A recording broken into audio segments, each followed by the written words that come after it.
नमस्कार, आप देख रहे हैं भारत अपडेट। मैं हूं आपके साथ ऋतु भंडारी। शुरुआत करते हैं जहां त्योहारों की एंट्री होते ही अब मिठाइयों का सीजन भी साथ में लाता है, लेकिन आजकल इतनी मात्रा में मिठाइयां बन रही हैं कि भरपूर मिलावट भी इस दौरान देखने को मिल रही है, जिसके बाद मिलावट माफिया अब खूब जोरों के साथ पैर पसार रहे हैं और सेहत के लिए जहर साबित हो रही है। ये 4 तस्वीरें आपकी टीवी स्क्रीन पर, जहां त्योहार आते ही मिलावटखोरों पर खाद्य विभाग ताबड़तोड़ एक्शन भी कर रही है। और बात करें देश के उत्तर राज्य यानी कि उत्तर प्रदेश की, जहां पर अलग अलग जिलों में मिलावटखोरों पर शिकंजा कसा गया है। सबसे पहले अमरोहा की तस्वीरें आपको दिखाते हैं। 80 लीटर दूध यहां पर नष्ट कर दिया गया। अमरोहा के सैद नगली थाना क्षेत्र के दमगढ़ी गांव में टीम ने कार्रवाई को अंजाम देते हुए करीब 4 क्विंटल खराब रसगुल्ले और 80 लीटर खराब दूध को नष्ट कराया। दूसरी तस्वीर आप जरा गौर से देखिए, जो कि बागपत से है, जहां पर रक्षाबंधन का त्योहार बेहद नजदीक है। 28 अगस्त को पूरा देश भर यहां पर रक्षाबंधन का पावन त्योहार मनाएगा और इसी के मद्देनजर औषधि प्रशासन की टीम भी पूरी तरह से एक्शन मोड में नजर आ रही है और विशेष सघन चेकिंग अभियान चला रही है।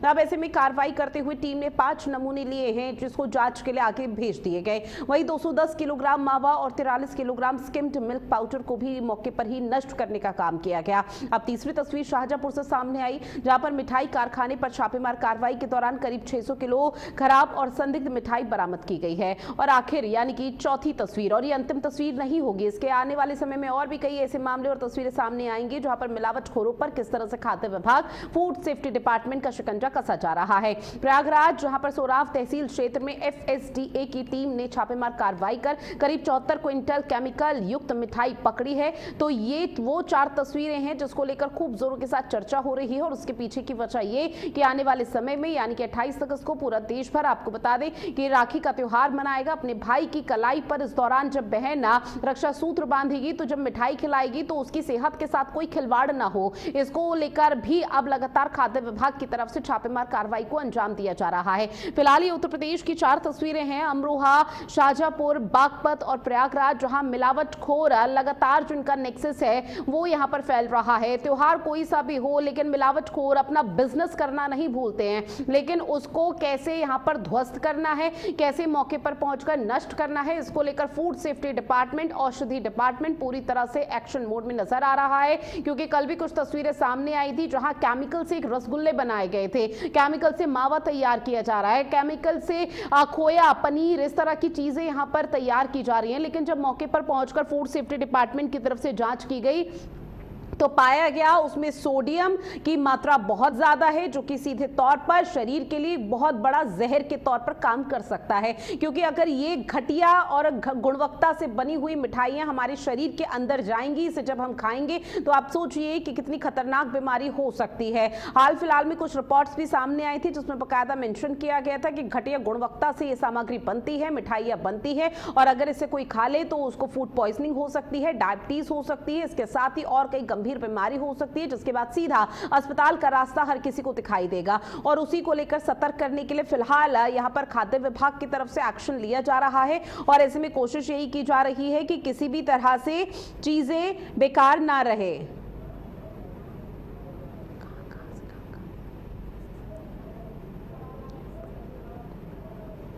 और इसी पर अभिनव और विनय मिश्रा मेरे सहयोगी हमारे साथ जुड़े हुए हैं। अब शाहजहांपुर से अभिनव हैं और विनय मिश्रा, पहले आप ही के पास आते हुए, प्रयागराज में भी लगातार हम तस्वीरें देख रहे हैं और कई खबरें ऐसी सामने आ रही है जहां पर मिलावटखोरों पर शिकंजा औषधि डिपार्टमेंट की तरफ से और फूड सेफ्टी डिपार्टमेंट की तरफ से कसा जा रहा है, लेकिन क्या किस तरह के हड़कंप की स्थिति है और अब तक कितनी घटिया गुणवत्ता से बनी हुई मिठाइयों को मौके पर जाकर नष्ट कर दिया गया?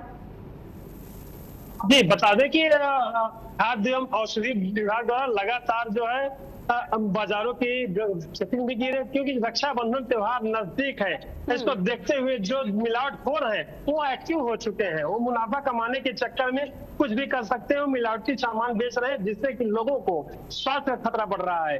तो वहीं पर एफएसडीए जो है, खाद्य एवं औषधि विभाग प्रशासन भी एक्टिव मोड में है। तो वहीं पर हम बता दें कि सोराव में 74 क्विंटल मिठाइयां नष्ट करा दी गई। लेकिन सबसे बड़ा सवाल यह उठता है कि अभी तक उन पर कार्रवाई क्यों नहीं हुई, एफआईआर क्यों नहीं हुआ, ये सबसे बड़ा सवाल है। हमारे पीछे आप देख रहे हैं मिठाई की दुकान है, लोग आ रहे हैं, मिठाइयां ले रहे हैं, क्योंकि रक्षाबंधन का त्योहार भी नजदीक है। हमारे साथ कुछ दुकानदार हैं, हम इनसे बात करेंगे। क्या कहेंगे आप? रक्षाबंधन का त्योहार नजदीक है, मिठाइयों पर जो ये कार्रवाई हो रही है, क्या कहेंगे इस पर आप? जो अच्छा से अच्छा सामान होता है वो इस्तेमाल करते हैं, अच्छा से अच्छा करना चाहते हैं। ऐसा थोड़ी नहीं है कि हम लोग कोई गलत काम करना चाहते हैं। जी, अभी इसकोराव में कार्रवाई हुई है, 74 क्विंटल जो है नष्ट कराया गया मिठाइयों को।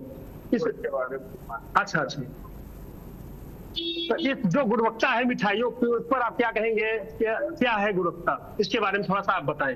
हमारे यहाँ जो हम लोग अच्छा से अच्छा सामान होता है वो इस्तेमाल करते हैं और करना चाहते हैं। ऐसा थोड़ी नहीं है कि हम लोग सामान खराब देते हैं। कुछ दिन तो हमको अपनी अब विनय, चूंकि देखिए आप लगातार दुकान संचालक से बात कर ही रहे हैं, तो जरा उनसे ये भी जानने का प्रयास कीजिए विनय कि जब यहाँ पर लोग पहुंच रहे हैं तो उनके दिमाग में अब ये चीज घर कर चुकी है कि मिठाइयाँ सारी मिलावट के तौर पर ही सामने आ रही है, जिससे उनको गंभीर बीमारी हो सकती है। अगर वो आप लोगों की दुकान पर आ रहे हैं तो आप किस तरह से उनको आश्वस्त करेंगे कि ये घटिया गुणवत्ता सामग्री से नहीं बनी हुई मिठाइयाँ हैं?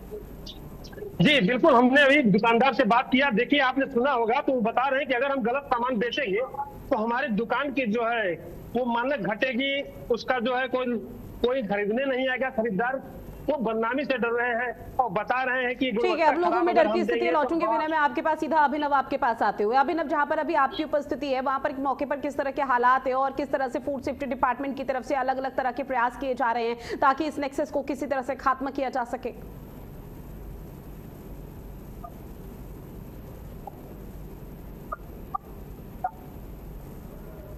अभिनव, एक बार अनम्यूट कीजिए, उसके बाद प्लीज जानकारी साझा कीजिएगा कि किस तरह से फूड सेफ्टी डिपार्टमेंट सक्रिय नजर आ रहा है और मौके पर पहुंचकर लगातार छापेमार कार्रवाई को अंजाम दे रहा है।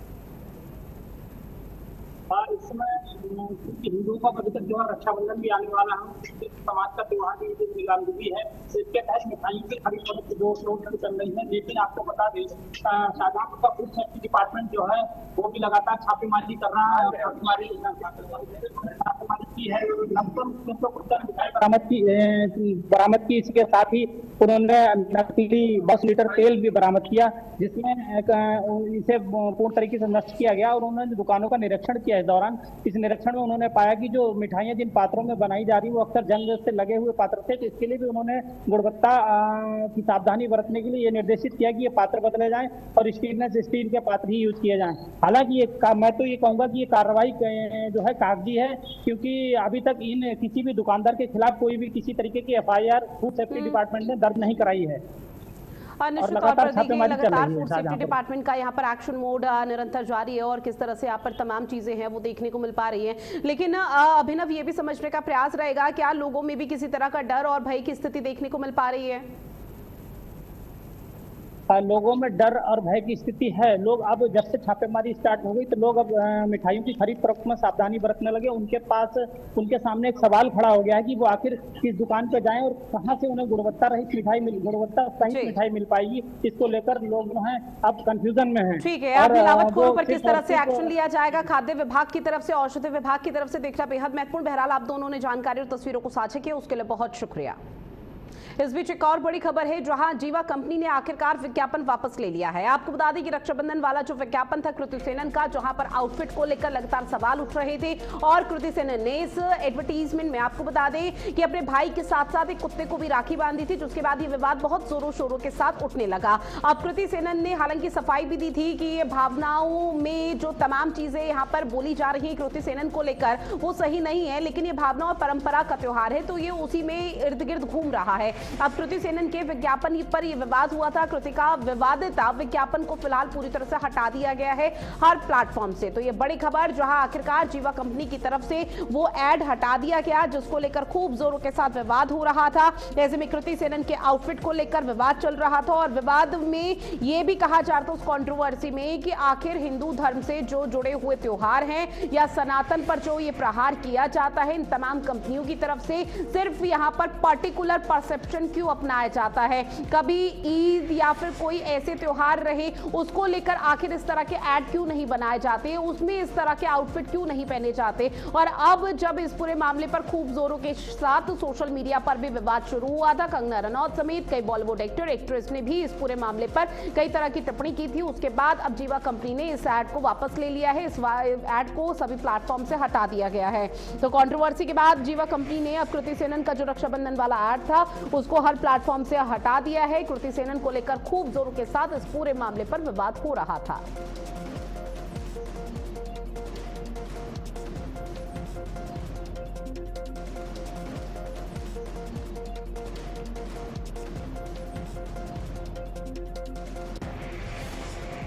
अगली बड़ी खबर जहां एआईएमआईएम के कार्यक्रम में शामिल हुए असदुद्दीन ओवैसी। बड़ी खबर, ओवैसी ने इस दौरान आंदोलन को मजबूत करने की अपील की है। उत्तर प्रदेश विधानसभा चुनाव में जीत की दुआ की है। बिहार में हमने 5 सीटें जीती हैं, ओवैसी की तरफ से कहा गया। उत्तर प्रदेश में भी कामयाबी मिलने की उम्मीद जताई है ओवैसी की तरफ से। और ओवैसी ने गंभीर आरोप लगाते हुए कहा कि आरोप लगाने वालों पर ओवैसी ने जो प्रत्यारोप किया वो कहा कि आरोप लगाते रहे, हमें कोई फर्क नहीं पड़ता है, लेकिन असदुद्दीन ओवैसी की जो पार्टी है एआईएमआईएम वो 2027 के विधानसभा चुनाव में कमाल करके दिखाएगी और गजब की रणनीति बनाएगी। तो बड़ी खबर आपकी टीवी स्क्रीन पर साझा कर रहे हैं, जहां असदुद्दीन ओवैसी ने कई मुद्दों को लेकर अपनी बात रखी।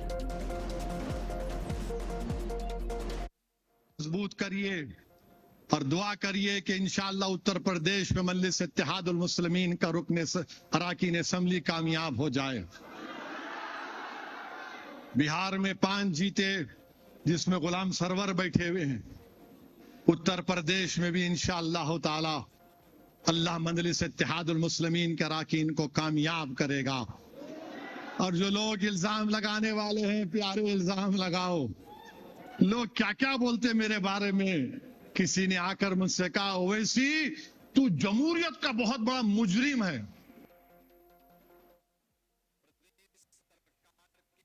इस बीच गाजियाबाद से एक बड़ी खबर है। यक्षित पेपर मार्ट की फैक्ट्री में भीषण आग लगी है। साहिबाबाद इंडस्ट्रियल एरिया के पास अग्निकांड की खबर सामने आई। बड़ी खबर, आसपास की फैक्ट्री में भी आग फैलने का खतरा बताया जा रहा है, जहां मौके पर पहुंची फायर ब्रिगेड की टीम ने आग पर फिलहाल काबू पा लिया है। हादसे में कोई बड़ी जनहानि नहीं हुई है, ये बड़ी राहत की खबर है। और तस्वीर आपकी टीवी स्क्रीन पर कि आग ने किस तरह से विकराल रूप धारण कर लिया है और काले धुएं का गुबार सीधा आसमान की तरफ उड़ता हुआ नजर आ रहा है। आसपास की जो दुकान या घर थी उसको भी अपनी चपेट में अग्निकांड ने ले लिया है। और इस बीच राहत भरी खबर सबसे बड़ी ये है कि कोई बड़ी जनहानि इसमें नहीं हुई है। हालांकि आग किस वजह से लगी, अभी इसको लेकर लगातार जांच की जा रही है, लेकिन जो प्राथमिकी जांच पड़ताल यहां पर हुई है और प्राथमिकी तौर पर जो रिपोर्ट सामने आई उसमें शॉर्ट सर्किट आग लगने का कारण बताया जा रहा है। और जैसे ही ये भीषण आग लगी और आग ने विकराल रूप धारण किया तो देखते ही देखते सारा सामान जो वहां पर रखा हुआ था वो जलकर खाक हो जाता है। कड़ी मशक्कत फायर ब्रिगेड की टीम को करनी पड़ी है और गाजियाबाद का ये पूरा मामला बताया जा रहा है। 2026 को समय सुबह लगभग 5:30 बजे फायर स्टेशन साहिबाबाद पे सूचना प्राप्त हुई थी। साइट 4 कड़कड़ मॉडल स्थित एक पेपर में, जिसका नाम यक्षित पेपर मिल था, उसमें पेपर के रोल्स में आग लगी हुई जो ग्राउंड फ्लोर पर स्थित था। तत्काल 3 गाड़ियां साहिबाबाद फायर स्टेशन से, साथ ही आग की तीव्रता देखते हुए फायर स्टेशन वैशाली से एक वाटर बाउजर क्षमता 22,000 लीटर घटनास्थल में भेजा गया। वहां जाके देखा तो जो है पेपर रोल्स में चारों तरफ आग फैली हुई थी। दोनों साइड से होश फैलाते हुए आग बुझाना शुरू किया और जेसीबी की सहायता से सभी रोल्स को बाहर निकालते हुए और जो दबी हुई आग थी उसको इधर उधर करते हुए लगातार पंपिंग की गई और लगभग 2.5 घंटे में आग को पूर्ण रूप से बुझा दिया गया। घटना में किसी प्रकार की कोई जनहानि नहीं है। के साथ मेरे सहयोगी जितेंद्र भाटी हमारे साथ फोन लाइन पर जुड़े हुए हैं। जितेंद्र, अभी फिलहाल मौके पर क्या कुछ स्थिति है, हालात सामान्य हो पाए या नहीं हो पाए, साथ ही ये भी बताइएगा कि आग लगने का मुख्य कारण क्या रहा। देखिए, बिल्कुल आपने ठीक कहा, आग लगने का कारण अभी हालांकि स्पष्ट नहीं है, लेकिन ये बिल्कुल आपने ये बात ठीक कही कि अच्छी बात ये है कि इसमें कोई जनहानि नहीं हुई है। राहत की बात ये है कि आसपास जो फैक्ट्रीज हैं उनमें आग नहीं लगी है, कोई जनहानि नहीं हुई है, क्योंकि फैक्ट्री के अंदर कई लोग काम करते हैं। सुबह की ये बात है जब ये शॉर्ट सर्किट हुआ और उसके बाद आग लगी। हालांकि जिस तरीके से शॉर्ट सर्किट की बात सामने आई, उसमें किस उपकरण में शॉर्ट सर्किट हुआ है ये जांच का विषय है। फिलहाल वहां पर पेपर मार्ट के अंदर जितना भी पेपर का सामान था, लाखों रुपए का, वो जलकर खाक हो गया पूरी तरीके से। यक्षित पेपर मार्ट बताया जा रहा है इसका नाम। इस फैक्ट्री का लघु उद्योग है, यानी कि छोटी फैक्ट्री है। हालांकि जिस तरीके से आग लगी थी, आग काफी भयंकर थी और आसपास जो फैक्ट्रीज है उनमें आग फैलने का खतरा लगातार बना हुआ था और तभी फायर ब्रिगेड को इसकी सूचना दी गई।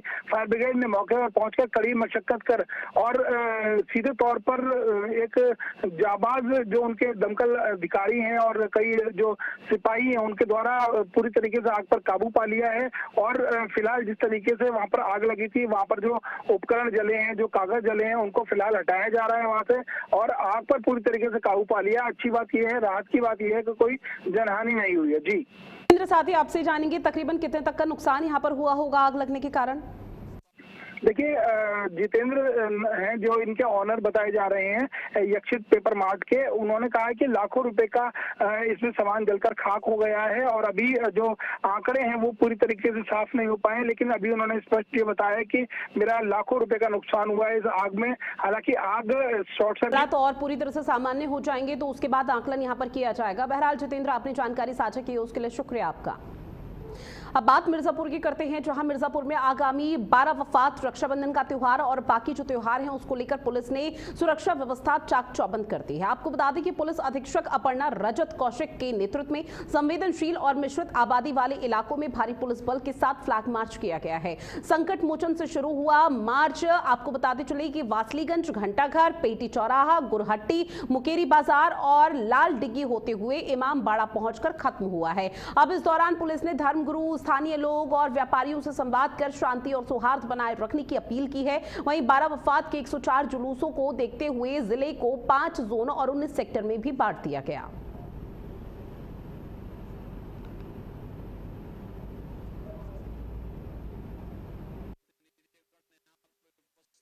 के आगामी त्योहार 12 वफात और रक्षाबंधन के दृष्टिगत आज पूरे शहर क्षेत्र में और सभी सर्किल्स में व्यापक फुट पेट्रोलिंग और रूट मार्च की गई है।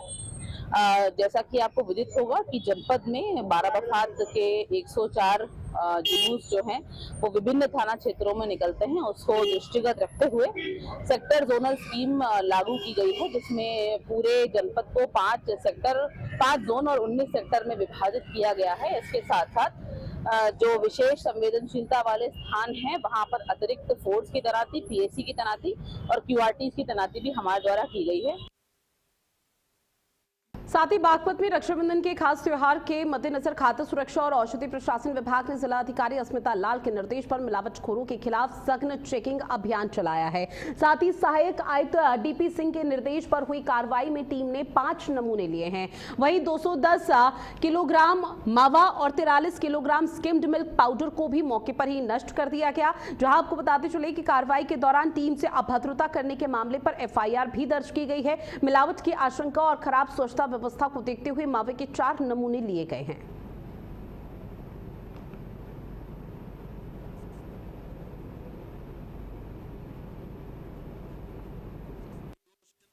आयुक्त महोदय खाद्य सुरक्षा एवं औषधि प्रशासन एवं जिलाधिकारी महोदय के आदेश पर खाद्य सुरक्षा विभाग द्वारा आगामी रक्षाबंधन के पर्व पर एक विशेष अभियान चलाया जा रहा है। इसके क्रम में आज हमने 5 नमूने लिए हैं और 210 किलोग्राम मावा नष्ट कराया, जिसकी अनुमानित कीमत 56,000 है।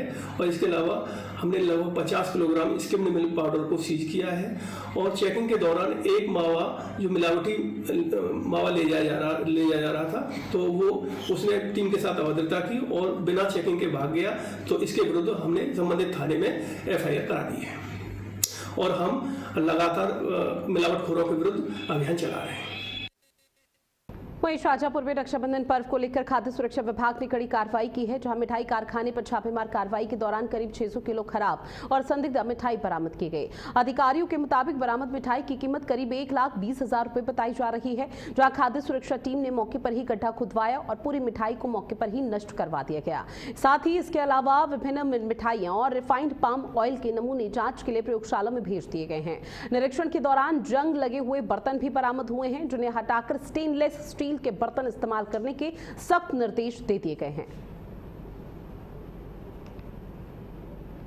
बात करते हैं कुशीनगर की, जहां तेज रफ्तार लग्जरी कार ने स्कूटी सवार 3 छात्राओं को रौंद दिया है। हादसे में 2 छात्राओं की मौके पर ही दर्दनाक मौत हो गई है, जबकि एक गंभीर रूप से घायल है। मृतकों की पहचान निशा गिरी और अनामिका ठाकुर के रूप में हुई है। घायल आलिसा खातून को गंभीर हालत में गोरखपुर मेडिकल कॉलेज रेफर किया गया। तीनों छात्राएं कॉलेज से पढ़कर घर लौट रही थी। हादसे के बाद कार चालक भागने लगा, लेकिन स्थानीय लोगों ने पीछा कर कार पकड़ ली है। कार से शराब की खाली बोतलें और बियर का गत्ता भी बरामद हुआ है। पुलिस ने 2 लोगों को हिरासत में लिया है।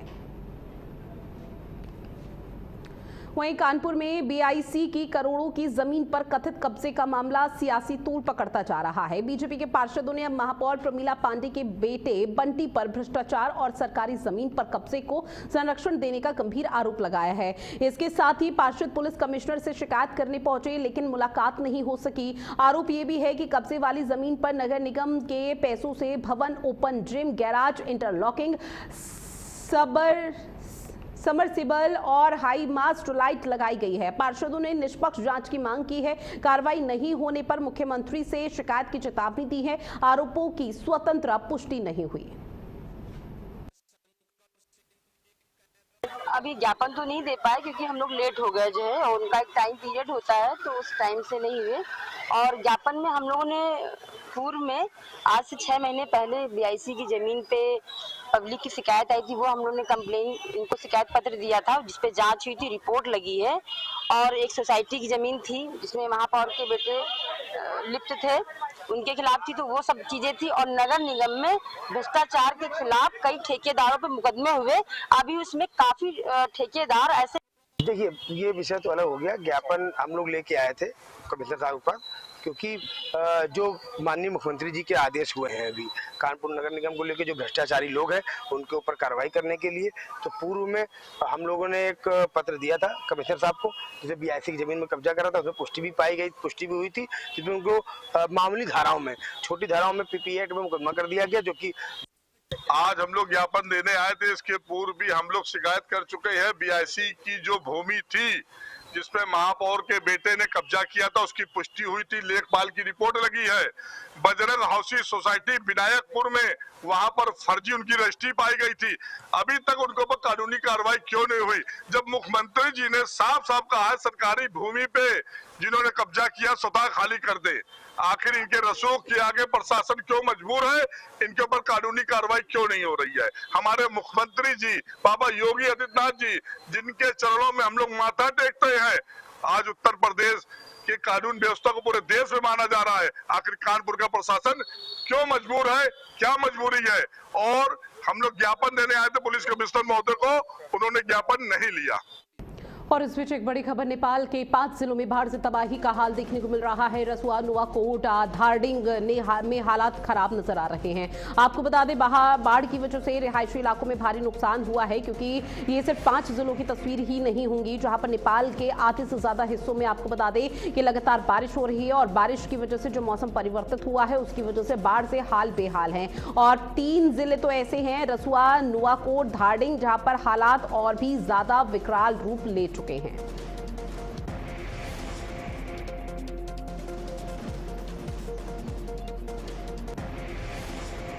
और चलिए अब सीधा आपको बिहार की राजधानी पटना लिए चलते हैं, जहां सीएम सम्राट चौधरी ने पुलिस दीदी को 4700 वाहन सौंपे। और क्या कुछ कह रहे हैं वो सुनिए। स्कूटर के तौर पर आपको उपलब्ध कराए जा रहे हैं और लगभग 2000 से अधिक मोटरसाइकिल भी उपलब्ध कराए जा रहे हैं।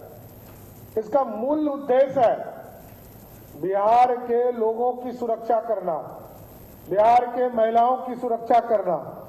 और विशेष तौर पर यह अभियान चलाया जा रहा है कि पुलिस दीदी, चाहे वो स्कूल हो, कॉलेज हो या अन्य संस्थान हो, वहां पर प्रतिनियुक्त रहें और कोई भी अप्रिय घटना ना घटे, इसको सुनिश्चित करने का काम हमारी पुलिस दीदी करेंगी।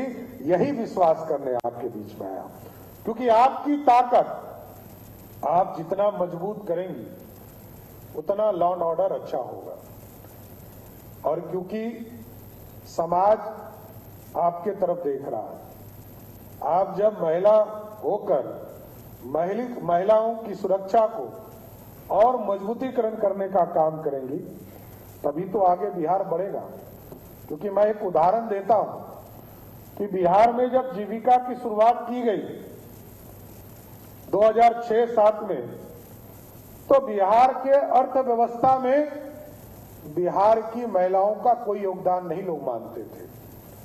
लेकिन आज आपको जानकर खुशी होगी कि आज बिहार की जीविका दीदियां बिहार की अर्थव्यवस्था में 1,36,000 करोड़ का इन्वेस्टमेंट सिर्फ बिहार में करने का काम महिला करती है साथियों, यह सबसे बड़ा योगदान है।